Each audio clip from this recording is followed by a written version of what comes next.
All right. Hi, everyone. I'm Heather Greer Klein. My pronouns are she, her, and I'm the Samvera Community Manager. I'm the first full-time manager for the Samvera community and have been in the role for about a year. And when I presented as part of my interview in August of 2020, I was asked to share my vision for the impact that I'd like to have on the Samvera community after a year in the role. So I wanted to revisit that presentation and revisit those goals with all of you and share my thoughts going into my second year in this role. So last year, I asked everyone to imagine that we were together in person at Samvera Connect 2021. And while that didn't exactly happen, I also asked, what would it feel like after a year with a community manager? What tangible things will exist that didn't exist in 2020, and what possibilities would be available to us because of the work that we would have done over the past year?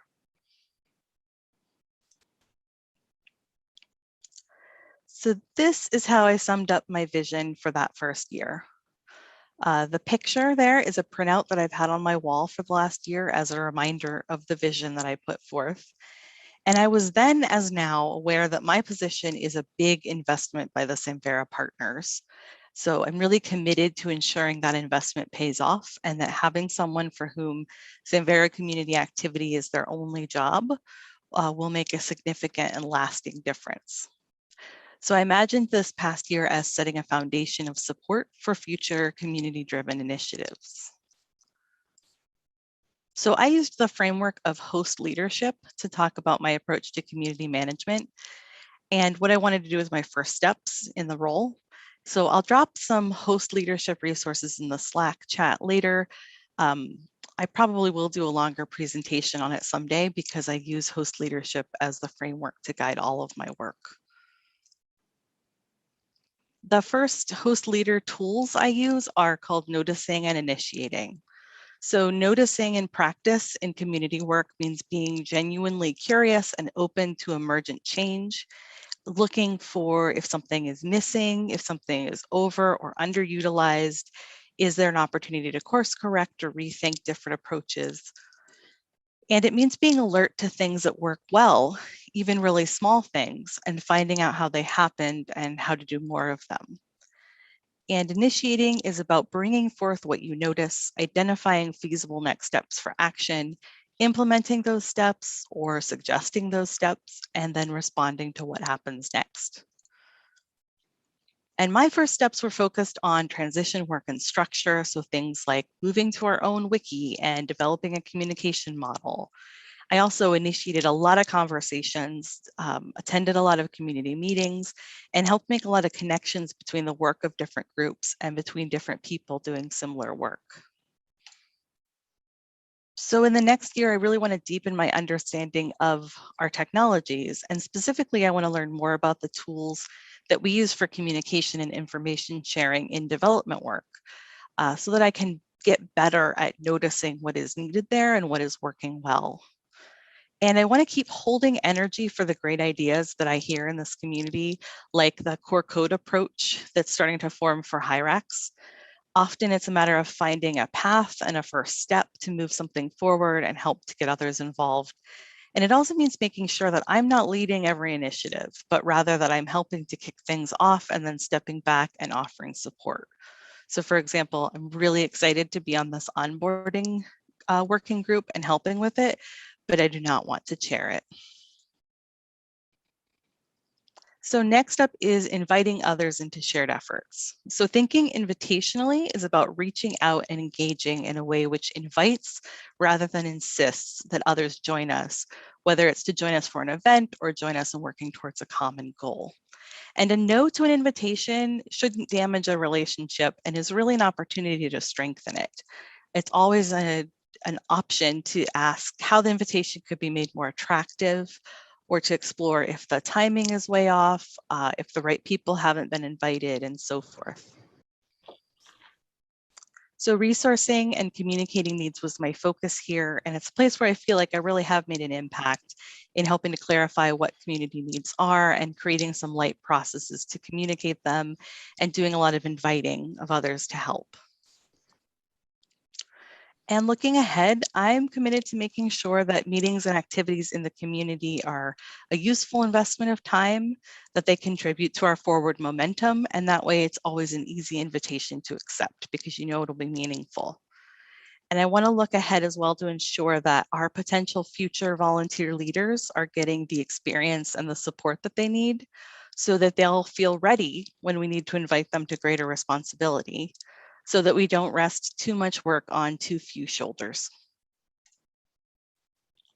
Connecting and welcoming, this is critical in my role. I especially love this part. Samvera has always been very welcoming of me, and I love helping to keep that welcome going. And I saw my first steps in this area as more cross-coordination and easing community onboarding.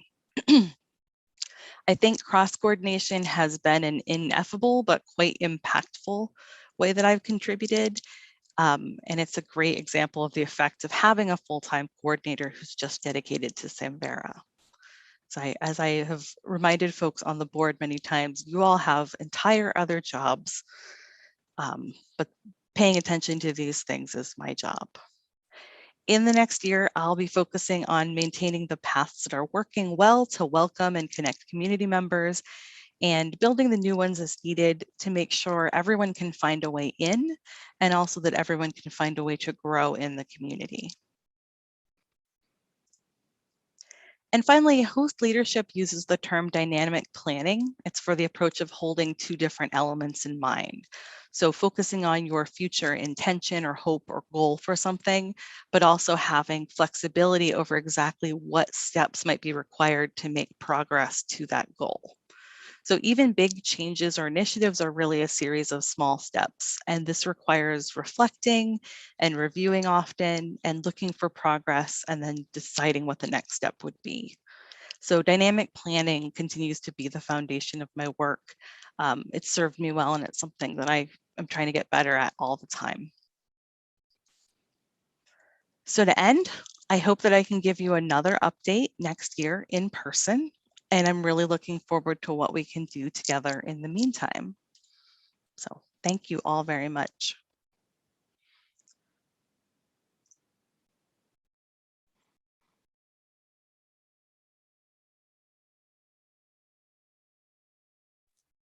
Thank you, Heather. And I don't see any questions at the moment, so maybe we should move to Thomas next.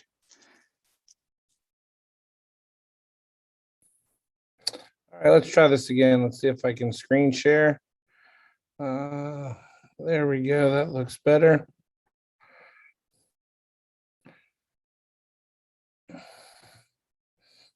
Okay. So I want to do a quick lightning talk. Let me introduce myself first. I'm Thomas Scherz. I'm a software developer at the University of Cincinnati. We have a Hyrax application called Scholar at UC, and it has been around for a while. It is a self-deposit institutional repository for our research and our faculty members to deposit directly their intellectual output directly into our repository. And since we've been up for a long time, we've started to notice some cultural changes that have happened around our campus that have kind of affected our little digital repository. And the first one is here at our campus, unlike a lot of other campuses, we don't have a very agile deploy to production option. Everything here at UC has to go through change management. So we have a central change management system, or CAB, an advisory board, that anytime we want to deploy any application into production or update any of our production applications, there's a series of steps we have to go through.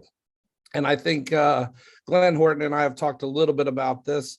The idea is that we must put in submit a request. It must be approved by the CAB. It also must have a passing security scan, a documented testing strategy, and a documented backout plan. So as you see, there's a lot of heavy lifting here at UC to get any changes made. And so that started to affect our Scholar application, mainly the security scan piece. We weren't capable of doing the security scans ourselves. We have to put in a request to our InfoSec team. They then run a Rapid7 software to check and make sure that we don't have any medium vulnerabilities. This process can be time cumbersome. It can delay our deploys, and it's really hard to plan for the results you get. So what I wanted to do today was share some of these cultural things that are happening, talk about the problems and the problems it gives us with Scholar, and then just share a couple of quick utilities or gems that made it possible for us to deal with this change.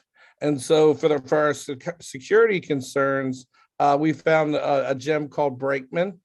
And Brakeman allows us to do a security vulnerability scan in our own local development environments. It allows us to do a security scan of our Docker environments and ultimately directly built into our CI for our Circle CI. So as we deploy through QA, we develop locally, we are always able to run Brakeman so that we don't have any more necessarily security surprises. So this was one approach that we used in dealing with this heavy-handed or difficult security scanning change management process. As we moved some of the responsibility up to the developers by allowing them to use the Brakeman gem to find security vulnerabilities before we had to submit to change management. And this has helped quite a bit. And so this shift of responsibilities has helped us deal with the security scan sooner, faster, no surprises and vulnerabilities, and helped us manage the change management process or change management culture that's here at UC. I'm going to speak fast. This is a lightning talk, right? So we're going to go quickly here. The second cultural adjustment that has happened is a commitment to AWS around here. And so that commitment is because we have very small sysadmins and DevOps teams here, and they are pushing towards using AWS for more hosting of applications, but our Scholar application is still a university hosted application. It is not part of the cloud. So we had to make sure this created a problem for us and that our DevOps wasn't able to properly monitor our application because they prefer to use a lot of the AWS tools for monitoring both applications and systems. And so we also sometimes have very limited command line access. This causes problems. And it causes problems in scanning logs and troubleshooting and things like that. And so we found 2 AWS utilities and gems that we were able to, or agents that we were quickly able to install on our servers that allow us to integrate our Scholar at UC application into the Amazon interfaces that our DevOps are more familiar with. And so the first one is the Cloudwatch agent, and this is more for the system and services. This allows you to set monitoring of resources and all the things that DevOps like to keep an eye on for our Hyrax application that isn't necessarily part of the cloud. The second one is the AWS X-Ray, and this is more an application or developer-focused utility that instead of having to scan logs, and we all know, I'm sure we all have a crazy grep command that we use for digging through our logs and trying to find different warnings and errors. AWS X-Ray allows you to have a more menu or organized approach to your applications. We're able to quickly look at status codes and any kind of the gets and puts and patches and posts. We're able to see all of the interactions that go on with our application through X-Ray. One, again, this lets our DevOps have a more central place to look at Scholar side by side with the other AWS applications that they are responsible for. Two, it lets us developers quickly have a more organized tool for debugging some of the problems. And 3, there is this overall goal of quality control, right? You know, if we don't all look at the logs as often as we should, you know, but we do check in with X-Ray here, we can quickly see if there were any 500 errors, 302s, or any problems that may happen that we didn't necessarily know about or that weren't reported by other users. So we've decided to embrace some of this AWS culture using the CloudWatch agent and the X-Ray gem to let Scholar be a part of that monitoring. And so that's the second cultural element that we had to adjust to. And the third one is the idea that, you know, I think we all deal with this as Dependabot started to put PRs into our repos. We had to decide, you know, how secure do we want to be, right? You know, this idea of cutting edge or bleeding edge versus state of the art. You know, how committed are we to keeping everything current? And so here at UC, there is this culture that we try to stay as current as possible. But again, with our very small development team that puts a lot of burden on us to verify and test all the latest gem updates on somebody else's timeline, that being Dependabots. And so we decided to turn off that feature and take a more hands-on approach to it using the bundler-audit gem. And then that way, we as, again, developers can run, you know, these utilities in our local development environment, get a sense of some of the things that are coming down the pathway that are going to need to be updated, and choose to use a issue creation strategy for those. So these 3 main cultures that have kind of infiltrated our small development team have created a few problems, and we were lucky enough to be able to find some neat utilities and gems that helped us navigate those difficulties. So again, our change management culture is very strict with high levels of security, and we chose to use Brakeman to help support that. Our DevOps and sysadmins prefer to use an AWS kind of dashboard approach. So we turned to X-Ray and CloudWatch to help assist with that. And then this idea of staying current as best as we can, but yet still manageable by us developers. We've chose to turn off a lot of the Dependabot PRs and have moved to a more as needed bundler audit approach and create new issues around what we learn with bundler audit. So just trying to balance that control between developers and the culture that is happening here, and how to, you know, work with a small team and still keep an enterprise application up and current while we're still adjusting to these cultures. And so that is kind of my presentation about where we're at UC and how we're keeping our Scholar application relevant and manageable, secured, and audited. I also want to take a quick moment here at the end that I know we have a lot of working groups and we don't talk a lot about security. I've given a few talks on it. We don't talk about a lot of accessibility. And I am, if we were meeting in person, I would get to huddle together. But if there's anybody that's interested in talking more about how we secure our Hyrax applications, I'm always available in Slack to talk more about these things. So I think that's it. Thank you. Great. Thank you, Thomas.